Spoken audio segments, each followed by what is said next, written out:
All right, I'm ready.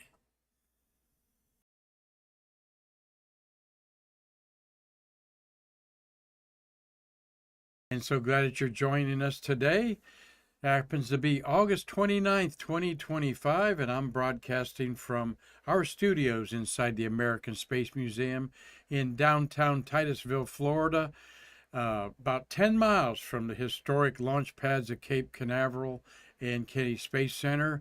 And I don't know how far away from the launch of my green screen here, the Falcon 9, probably 700 miles from our eastern coast of Florida to the eastern coast of Texas. But thank you, Chris Lay Marie, for sharing your photos with us, like this beautiful green screen rocket launch of Starship 10. We'll see a few more of those pictures here in just a minute.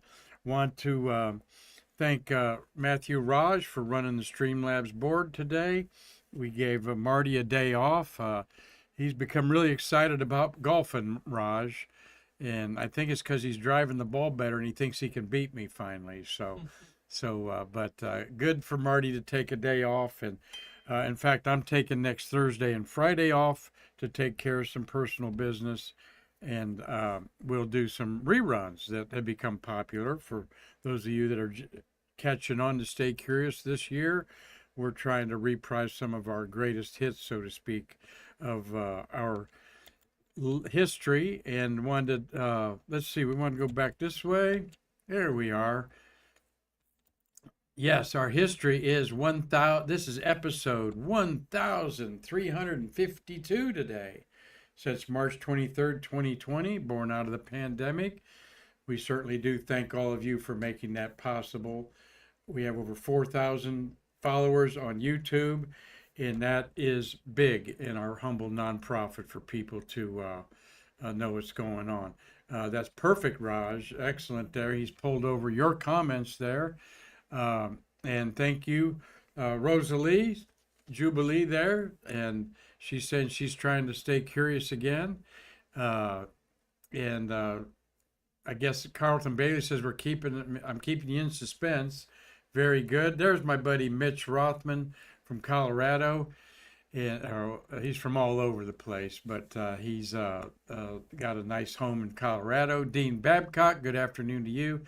And hello, Tommy Usiak, and he's wishing everybody to have a great Labor Day weekend. We will be closed Labor Day on Monday, and so we will not have a Stay Curious reprise or anything, but we'll have Tuesday, Wednesday, and me here live, and then we'll do reruns on Thursday and Friday. So that'll be a quick week for me. I'm getting smart and when I take time off, but can't say enough to Marty Winkle, my co-producer, for all these episodes. But he might have missed 20, 25 total, and he's probably done about 50 of them remotely running the board. And I've missed probably 20 at the most. So we've had guests on there and to fill in. Of course, we not absent at the same time as when we do a rerun. So thank you all so much for making this possible. It's an important outreach to our American Space Museum, and we think it's important to share the history of America's space age in this way. And this way today, we got an auction coming up on Saturday. Tomorrow, August 30th, pre-bid now and help our nonprofit. Hit that QR code. I'll end the show with a few lots that are up for grabs to give you an idea of how it works. But basically, you go to our auction house, register to bid. If you see something you want and you're willing to give some money to it, do so. You might get the bid, you might not. But it's a fascinating lesson of space history when you see memorabilia that you never thought about before. So enjoy that on Saturday. Thank you, Chuck Jeffrey, for doing the 39th auction with his Bid Again Auctions Company. And September 10th, we want to invite you to an evening with Jay Honeycutt, former director of Kennedy Space Center and outstanding partner with this museum. NASA's Legend Dinner we're kicking off. Hopefully do this every other month. If you're local, come on out. It's $50 for a delicious Italian chicken parmesan dinner with coffee, cake, salad, and then hear Jay talk about NASA in the past compared to NASA today. And I've seen the outline of Jay's program he's going to do. And after he does it for pay, we'll have him on here to do it for you for Stay Curious for all you that are out of towners there. But come on down. This is a mini fundraiser for us. And bring someone with you. Drop $100 down. My gosh, you all that go out to dinner, you know how much dinners cost these days, even at just some of the favorite mom and pop restaurants these days. Hard to get a good meal for less than $20. So anyway, thank you, Jay Honeycutt, and do look up on our past history of our program here to see, like we're talking about on YouTube. Jay Honeycutt and astronaut Mike McCulley did a wonderful tribute to the one and only Mr. George Abbey on his, what would have been his 83rd birthday last Thursday. So, and you'll learn about Mr. Abbey. You can't write about the American space program without writing about the Johnson Space Center director, Mr. George Abbey. And learn about that on YouTube. Thank you, Chris LeMarie. He's a Buckeye, and he went out to Star Base to take pictures. Had to walk through 2 scrubs and a beautiful launch. This is how close you can get to it. And we showed a picture the other day, Raj, where there's people in that field there. I suppose you can even go up and touch the thing when it's not loaded with fuel and cordoned off. But Elon Musk even talks about that. Come out and just walk around the grounds here. We don't have fences up. We don't have all that good stuff to keep you out there. So appreciate your comments there, Steve Jokums, and another great supporter of our museum. This is how they fueled that up with methane. Methane is their fuel. Of course, liquid oxygen is the accelerant, and there's the trucks lining it up there. They have their own factory, I believe, nearby that loads it up, but apparently don't have direct pipelines to it yet. What an ominous machine to be looking at it. And then there's Chris' remote shot of the liftoff there against, of course, he's looking west into the sun. This was 6:30 Texas time. And this is our green screen here. Look at the infrastructure in the center there. They did not catch with the claws there, this vehicle, but that's the plan, also to catch the Starship. 2 vehicles involved here, the big rocket ship and then the Starship on top that they just simply call the ship. I believe that's a telephoto lens of Chris LeMarie. Hundreds and thousands of people lining this waterway to see this liftoff. And there's a nice shot of it going up. Perfect launch. Everything was pretty nominal on the whole mission. As it got higher and higher and started having the vapor trail at max Q.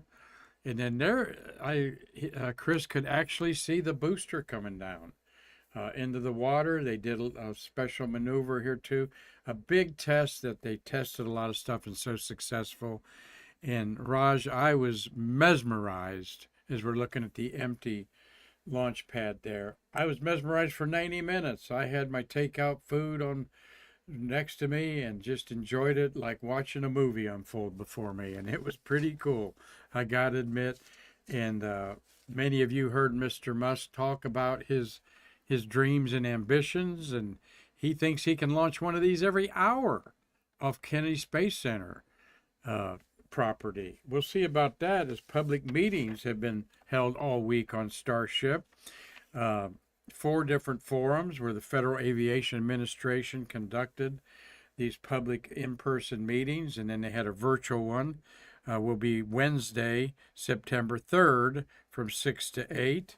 I'll be posting on our Facebook where to see that.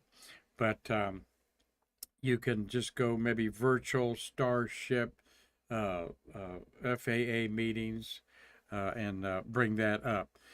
But I've not seen a lot of publicity about either one of these on the television news. Read a few stories in the Florida Today about it. Just didn't outline too much objections or things that people were raising. So we'll see. And hello, Dave Stangy's granddaughter Mia and Nick. Hi, Mia and Nick. Hope you're staying curious with Grandpa and Grandma there.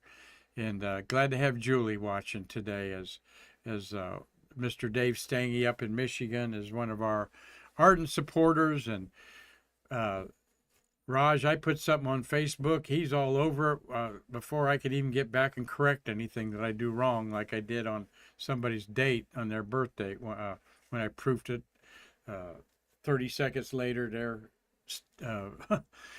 Dave was telling me what to correct it. So, and great. I'm looking forward here ahead instead of my laptop is we've got a way to move over the comments now on here, and I appreciate that, Raj. Well, we do have 3 birthdays today to talk about, and these are very, very cool astronauts. 2 of them I know you've heard about. Very, very good. Let's just kick off these birthdays today with the 65th birthday to Tom Marshburn, okay? Tom Marshburn, born August 29th, 1960 in Statesville, North Carolina. One of my good friends, Ronnie Sherrill, lives in Statesville, North Carolina. We met under the stars up there in Hickory one night, I believe, on the Blue Ridge Parkway. And we've been friends for the better part of 30 years. Statesville, North Carolina. I'm no stranger to. But Tom Marshburn also grew up in Atlanta, Georgia. He's a physician, a veteran of 3 space flights to the International Space Station, and holds the record for the oldest person to perform a spacewalk at age 61. Okay, and that would have been as part of Expedition 66 about 2 years ago, maybe 3 years ago, as we're up to Expedition 73. He's one of the Peacocks, Group 19 of NASA astronauts, flew on STS-127 in 2009 and a Soyuz spacecraft, okay? And then he was launched on a SpaceX Crew 3. So he's one of a handful of people that have left the Earth on 3 different spaceships. 61 was when he did this spacewalk. Now he's retired from NASA, joined Sierra Space, was the chief medical officer for their Dream Chaser, but that crewed plans for that have been put back as they're just having trouble putting the orbiter up. I'm not going to say trouble, but it is about 5 years behind. It's supposed to be a cargo ship to the International Space Station, and initially was thought to be a rescue ship.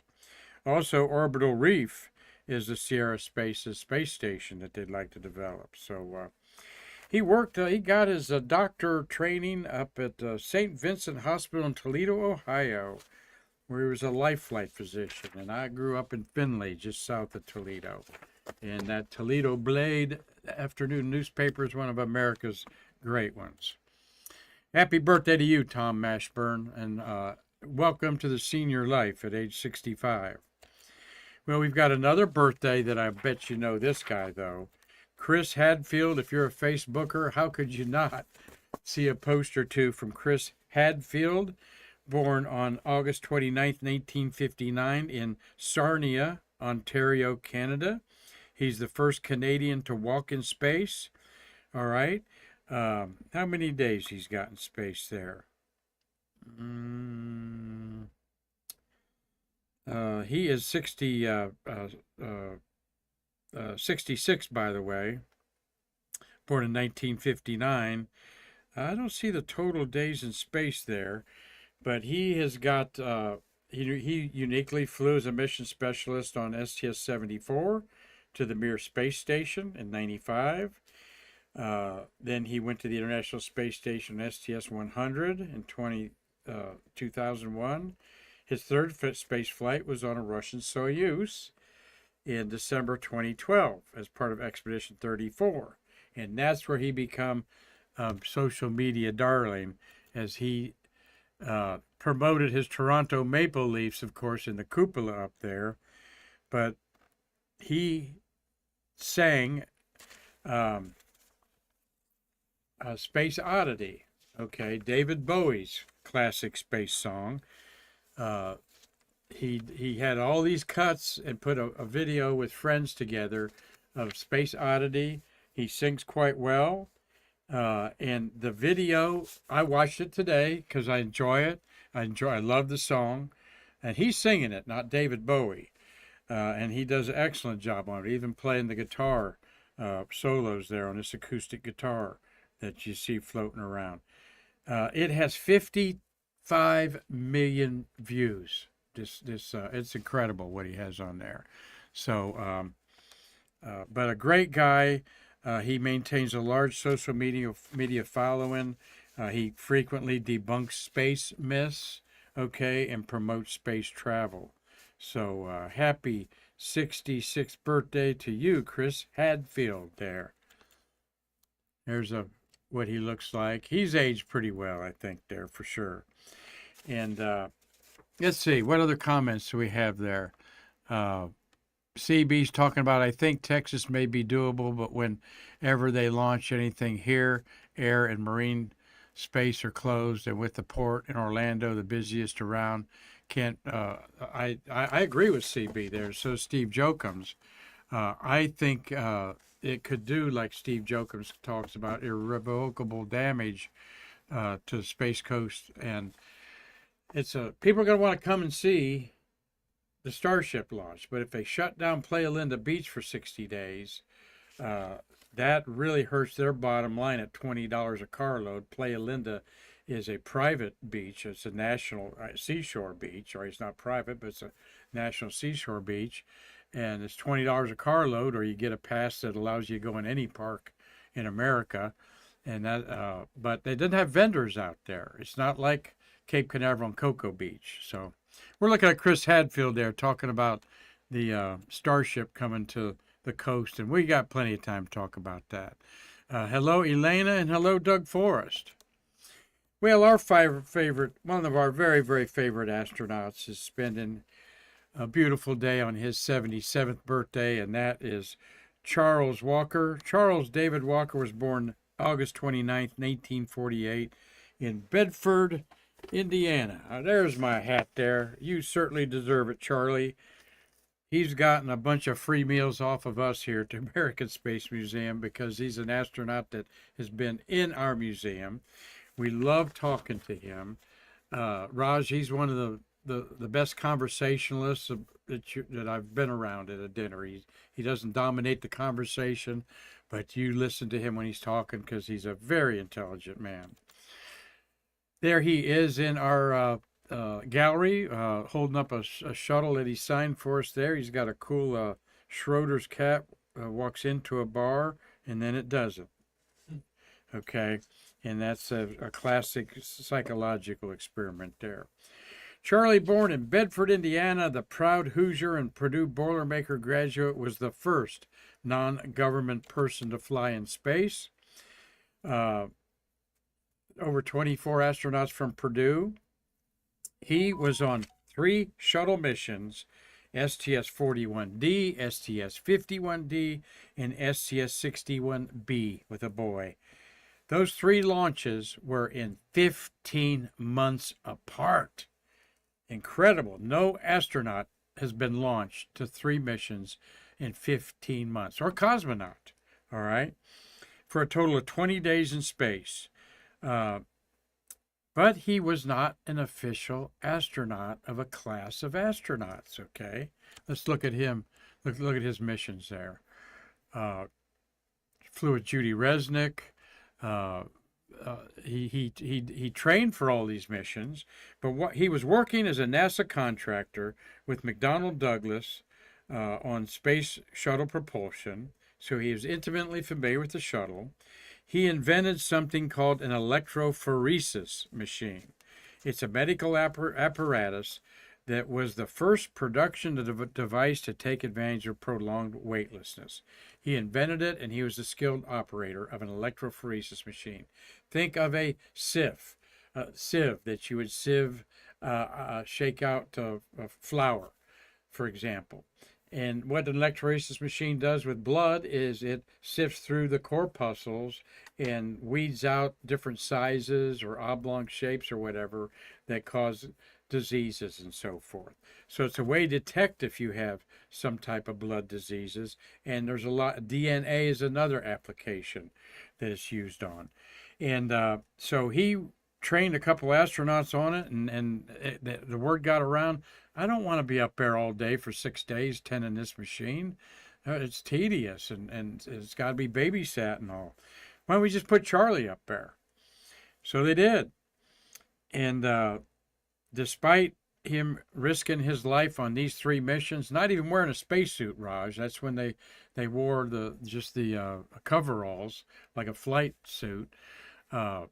And a helmet so that your head didn't bang around. And I heard from other astronauts the helmet purpose is really sound suppression. Was one of the main reasons for the helmet in the first 25 missions. He's not in the Hall of Fame, is what I'm driving at. And Marty Winkle and I think that is a crying shame, okay? Charlie Walker needs to be in the Hall of Fame of astronauts. But I personally know the reason why, and I'll tell you, some of the pilots don't think he's worthy. He wasn't in an astronaut class. He was the first commercial astronaut. He went to space to do a commercial job. And I'm like going, duh, isn't that what the shuttle was billed at to Congress in 1972 when it won by 1 vote a $5.5 billion contract that this was going to be our space truck and make money for NASA by taking up satellites? In fact, NASA was so arrogant that the shuttle would become a space truck. Their arrogancy was having advertisements that said, forget your single stick rockets launching your satellites. All right. You're going to want to do it in the shuttle payload bay. And that lasted 25 missions until, of course, Challenger disaster, and every commercial payload was pulled from the payload bay and put on a single stick rocket by February 1986. So, yes, 41 years, Tom Celentano says, and he saw it with on there. Now, you saw the launch, but the abort of 41D was like a month before, a couple months before, and oh my gosh, I've got September 84 there. I guess it is an August date on 41D. I got my shuttle scroll here. Let me just make sure Tom Celentano's right there. But 41D is a August 30th, and I put September because he was mostly in space in September. With Henry Hartsfield, Coates, Hawley, Resnick, Mullane, and Charlie Walker. Let's see. All of them except Coates, by the way, are in the Hall of Fame. I don't know if Coates is or not, but. At T-6, Raj, a couple months before this, or 6 weeks, the 3 engines of the shuttle started and stopped. And there was a fire in the bottom even. And they were safe. They safed it. Everything was all right. But Charlie Walker calls that first abort of a space shuttle the ultimate pucker factor. Okay, so... Tom Celentano, he said he was also there to see the abort. Thank you, Tom, and we appreciate you visiting us recently there.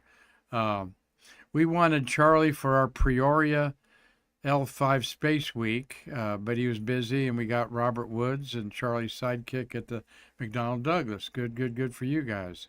So anyway, a great guy, all right. We love you, Charlie. We hope you have many, many more birthdays. We look forward to seeing him in about 3 weeks. He'll be out at the Space Center. And he lives in Tucson, Raj, and we took him to a Mexican dinner. One time and I wasn't thinking about him living in Tucson. All right. But he enjoyed some fish that they had there. But we look forward to taking you out, Charlie, and hope you're having a good birthday. After 15 months and 3 shuttle flights, I believe his family kind of told him, this is pretty rough on us, all right, because we know how dangerous it is. You survived the first abort. So he gave it up, and he went into become he got involved in the space business and so forth, and now of course promotes space and does a great job of it. And there he is with Anita Truex in our galleries there. He actually came in when we were doing our floors, Raj, and we were actually closed. And he knocked on the door, and we let him in, and we kind of Anita recognized him. So Bedford, Indiana, all right, is where he was formed. So I'm looking at all the comments there. Glad that you all like our birthdays as we share. There's another Asian place we took Charlie there. There's if you want to know what Connie McDaniel looks like, there she is beside me, Raj, and on the far, there's Anita in the back, of course, Marty and Nick Thomas, the astronaut wrangler out there. And we'll have Nick on very soon. We've been missing Nick. He's had some personal things to take care of, so we'll have him back hopefully next month. So, all right. Well, it was 3 years ago in 2022 that we had the abort of the first SLS rocket to launch, okay? Talking about Artemis 1, and this was right before sunrise. It's out of Spaceview Park. And I had these racked up and on today's date, and I said, I'm just going to show them because that was the best scrub I've ever been to in my life. Look at all the people around there. At Spaceview Park, we had 2 German TV stations in town for it. Well, all the other TV stations out there, like this young lady out there, I forget her name, but her family's been involved in the news a long time. Out there, the sun was rising right about when they aborted it. There was going to be a 9 o'clock launch, and then there's the group out there as the sun rose, and we're still waiting. And right in there, let me point it out like this. Right over here, right there, the white-haired gentleman right there, okay, sitting down in the lawn chair, that's Ozzy Osbourne. And we love you and miss you, Ozzy. He passed away 2 years ago, and he was the self-proclaimed rocket hobo and wore the green shirt, green for go, and for almost 30 years, he would do the countdowns out there for free. He had a little tip jar he'd hold out at after the rocket launched, and he was done looking at it. He'd go out there and catch a buck or two, well deserved. And we do miss you, and we continue to honor Ozzy Osbourne, as this was the gentleman responsible for bringing the 321 area code to our Brevard County area when we had to split with Orlando, and Orlando took the 407 area code. And the 321 was lobbied for and approved thanks in 1999, thanks to this man, Ozzy Osbourne. So, well, let's end our program today with a few lots to look at here that I've chosen kind of at random to whet your appetite. Once again, it's a great education of space if you don't have money to spend. All lots will go for $100 or not be sold, okay? And we get a 20% charity fee on top of that. So if you buy, for example, this Getaway special payload patch framed, the first one in the upper left, for $100, you're going to pay $120 plus the shipping, okay? And sometimes taxes are applied depending on what state you're in, I believe. Don't correct. I could be corrected on that. This is towards the end. This is lot 308 to lot 315, and there's 360 lots. The next one in the upper left is STS-57 flown flag and patch display. Okay, that is we have an STS-57 flown a payload cover in our workers gallery there. So I might be looking at that and see if Chuck will give us that for the, maybe we'll buy that for the museum. Apollo 11 flown flag on the 25th anniversary presentation award, all right.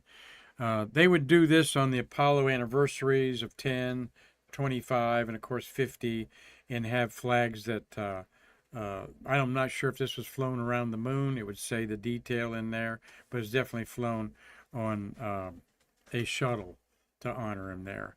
And then we got another American flag display from Mr. J. Honeycutt, has donated a lot of things to our museum. This is STS 69. Again, something that they would give the VIPs put on their wall as a space flown flag. Now, NASA learned how to vacuum pack things, of course, before anybody. So you might have 1,000 American flags, 3 by 4 inches, like this one here. Old Glory. That's the size of the flag there. And you might have 1,000 of them packed in an inch. All right. So they didn't take up much space at all. So that's why, and you can always find a flag, American flag on our program. Guarantee it. And let's look at a couple of the other things here. Over my head is a desirable STS-133 flown mission patch and signed by the crew. Okay. 133 was the last flight of Discovery and had our friend Nicole Stott on it. 135 flown insulation, section numbered with certificate of authenticity with that. That could go for up to $400 or $500. How about 51L crew patch and covers? All right. That will probably go for a couple $100.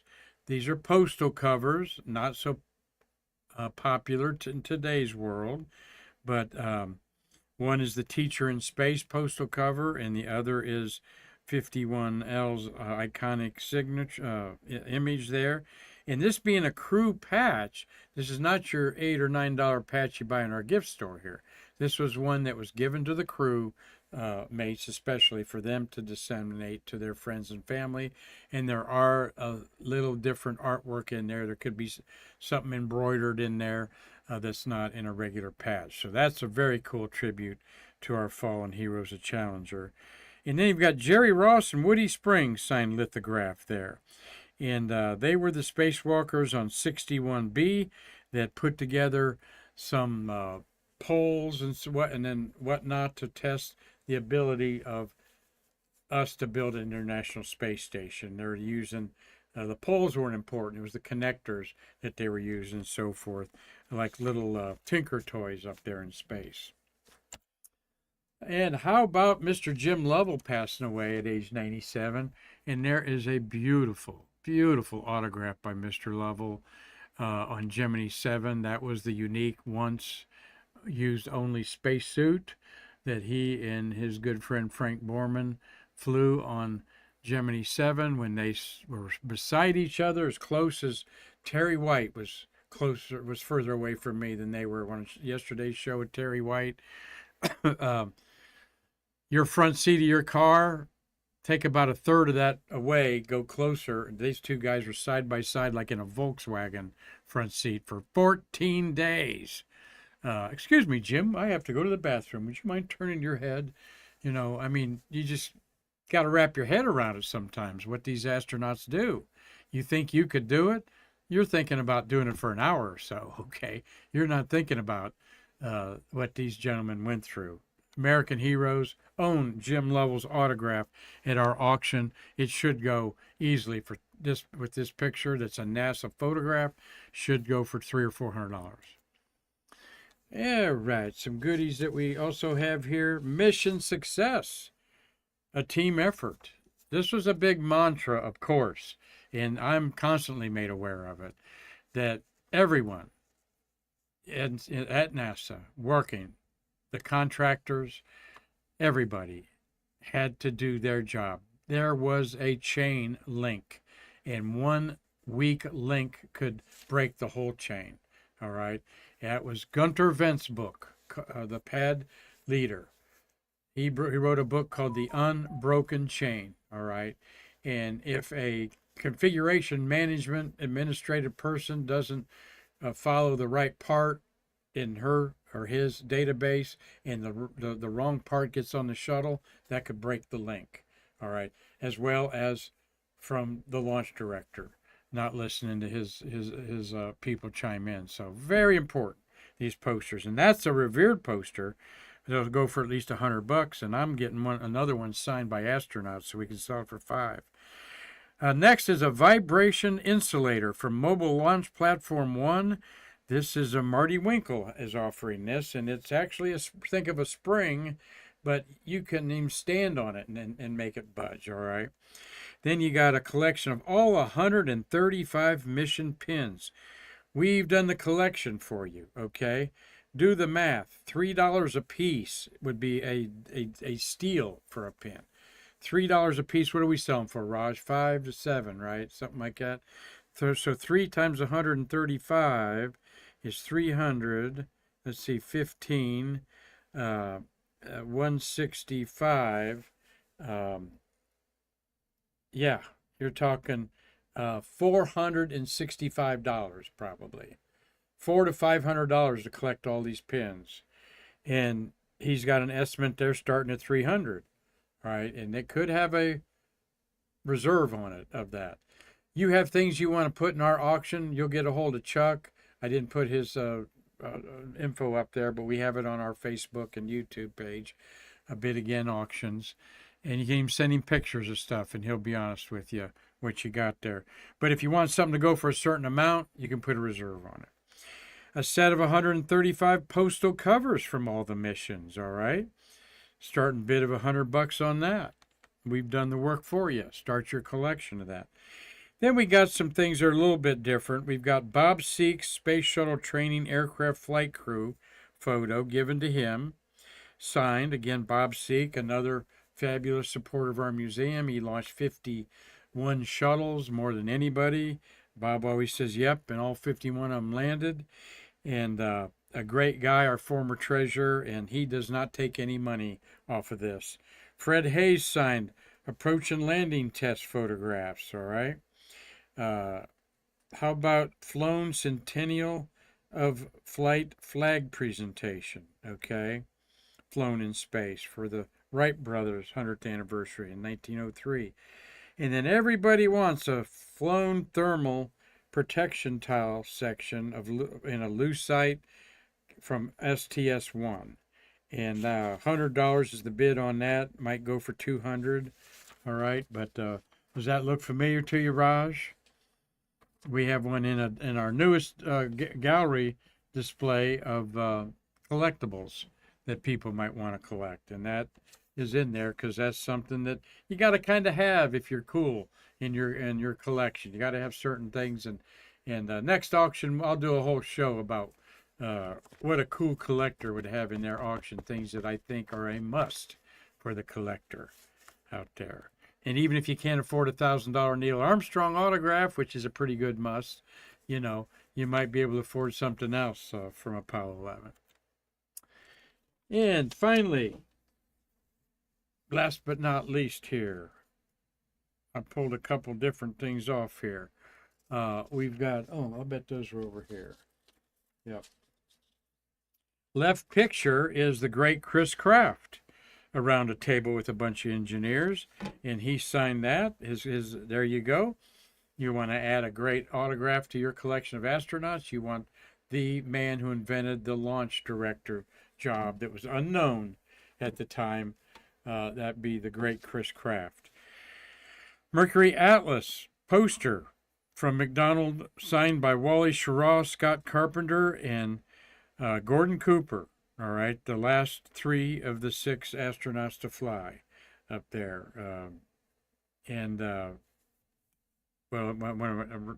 not right. You had Carpenter was that? Yeah, Glenn, Carpenter, Schirra, and those are the last 3 there.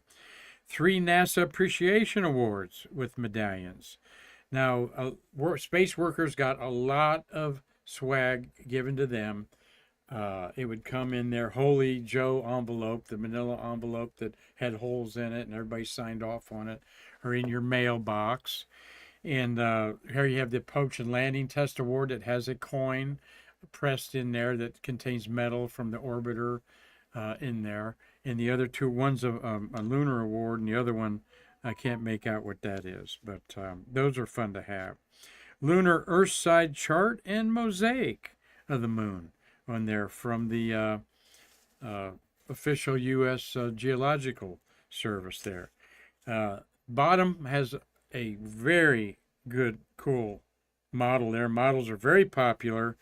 United Air Force, U.S. Air Force Skybolt missile, McDonnell Douglas model from their company. We call those contractor models. That's going to go for a couple $100, maybe $500. Hard to find vintage X-15 photographs and lithographs to add to your photograph collection there. And two lots of those, all right, showing some minutia there.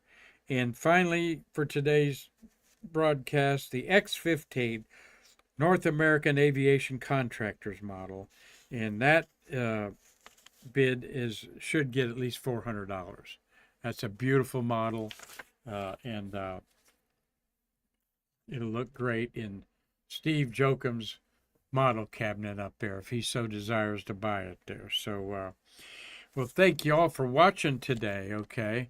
I got one more there I didn't print out there. So there we've got the, of course, the classic, that's our moon ship on the left there. That by itself is a $350 model sold here in our museum. I actually think it's $395, but it's got on the base the autographs of Rusty Schweickart, who flew in the lunar module in Earth orbit on Apollo 9, and Jack Lausma, who was a backup for those missions on there. Then you've got some, I have those over here. That's why I didn't print that one out. Yep. Let me get, we've got an Apollo-Soyuz Kapton foil sections. Then you've got two ASTP maps that Tom Stafford signed, the commander of the Apollo command module. Another ASTP signed appreciation awards on the left. And then right, the pink is a rare Skylab site map data package, okay? And then this is really a cool thing, I think. I'm going to watch the price of this. Is a Skylab postal cover signed by all 9 Skylab orbiting astronauts of all 3 missions. That's right. Everyone had signed that, including the 2 moonwalkers, Alan Bean and Pete Conrad. And he always signed his name Charles Conrad, though his nickname was, everyone called him Pete. And then Ed Gibson and Paul White's photographs there that are part of the auction that's going on here. So, and last but not least, you could own Sally Ride's autograph, okay, on a book about Mars. There is a cutout of Neil Armstrong, like you see NASCAR drivers if you go to some book signings and stuff. In the middle top row is a NASA umbilical interstage separation simulator. All right, something that somebody dropped off that we hope will go for $500. Jet fighter aviation helmet with headset. Okay, that is a rare thing to have in any auction, as that's the real deal. And Chuck thinks that could go for $1,000. Wally Schirra, above my shoulder here, was the ultimate practical joker. He and Alan Shepard, known well to do what everybody called gotchas with a joke. And this is a gotcha poster that somebody did on Wally in the 1960s. At last, someone you can believe in, a real-life hero, Schirra, the world's greatest pilot. And I just love that. Then you got some NASA photographs of a map of Venus and concepts of Saturn's rings. And this is to show you we've got a lot of NASA photographs from interplanetary probes like the Mariner 7 that visited Mars in the 1960s. So there's our auction in brief. Hope that you hit that QR code, have already registered. Like you said, if you wanted to, let me just review that. For example, if you want to give $1,000 for that helmet up there, and the bidding goes up to $800, and Peter's out at $800 with your bid, All right. Nobody bids 825, then you go to 850 or 875. Uh, you get it for the lower number that nobody bid above you on. So though you're willing to go $1,000, and the bidding only went to 775, and he'll automatically roll to your 800. Nobody goes above 825, then you get it for 800. So that's how it works. 800 plus 20% would be $160, and you pay $960 for that. But that's how you support and give a gift to our American Space Museum. And you know you wanna, so watch our program this Saturday at noon. I have it on my smart devices. It's fun to watch on my smart tablet while I'm doing house chores or whatever. And I know that Chris Callie will be watching it, masquerading as Jackie today. Hey, buddy, how are you? Thank you, Tom Celentano, Doug Forrest, Elena, Dave Stange, Steve Jokums, Tom Usiak, Mitch Rothman, Dean Babcock, Carlton Bailey, and Rosalie Jubilee for staying curious with us today. You have now watched episode 1352, and I predict by about episode 2000, Raj, will become an overnight sensation. So, hope so. But everything's trending up. That's why we keep doing it. And that's why we want you to keep staying curious. So, remember, if you're local, sign up for Jay Honeycutt's dinner, okay? And we want y'all to have a safe Labor Day weekend. It sort of officially ends summer, those summer equinox, the fall equinox, autumnal equinox is September 22nd. Everybody kind of tucks it in with their tennis rackets and golf clubs and stuff like that around Labor Day up there in the chilly north. Down here, of course, it's year-round. But hope everyone enjoys their last hurrah with their families on a nice long weekend, that you're safe and sound and can come back to us Tuesday here at the American Space Museum. So until next time, thank you, Matthew Raj, for running a great Streamlabs. Thank you, Marty, for coming in and setting it up for us. Hope you kept that ball in the fairway, my brother. And until next week, after Labor Day, hope that you can all come back safely and visit me, Mark Marquette,